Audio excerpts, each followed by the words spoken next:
that in my opinion, this scheme of monetization, the way it has been implemented, will hurt agricultural growth in our country, will hurt small industry, will hurt all those people who are in the informal sectors of the economy. And my own feeling is that the national income, that is the GDP of the country, can decline by about 2 percentage points as a result of what has been done. So, in all these measures convince me that the way the scheme has been implemented, it's a monumental management failure, and in fact, it is a case of organized loot and legalized plunder of the government.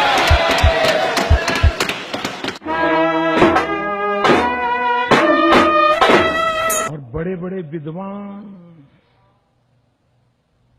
कोई Harvard के, कोई Oxford के,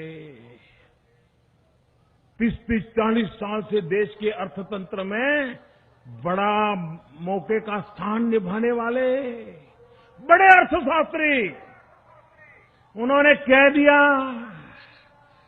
कोई कह रहा था 2% GDP कम हो जाएगा, कोई कहता था 4% जीडीपी कम हो जाएगा।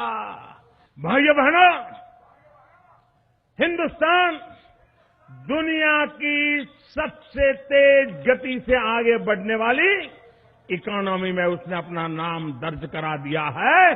कल जीडीपी के आंकड़े आए, फिर से सिद्ध कर दिया कि नोटबंदी के बावजूद भी हिंदुस्तान के किसान ने, हिंदुस्तान के नौजवानों ने भारत की विकास यात्रा को कोई आंच नहीं आने दी। भाइयों,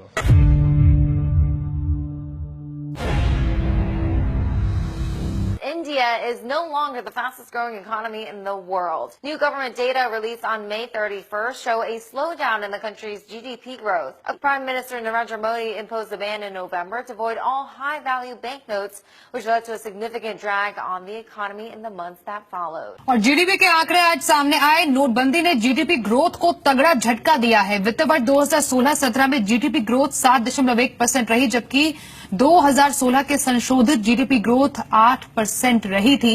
नोटबंदी का सबसे ज्यादा असर जनवरी-मार्च तिमाही में पड़ा है। क्वार्टर 4 में जीडीपी ग्रोथ सिर्फ 6.1% रही है। नोटबंदी के बाद कृषि सेक्टर को छोड़कर सभी सेक्टर के ग्रोथ पर असर पड़ा है।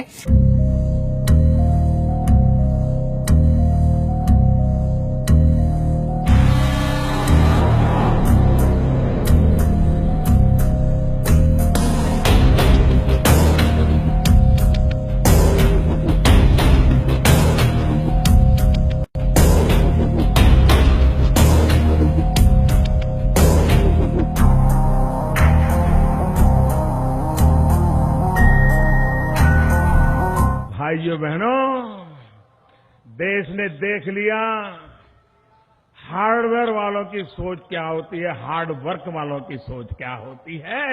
ये देश ने देख लिया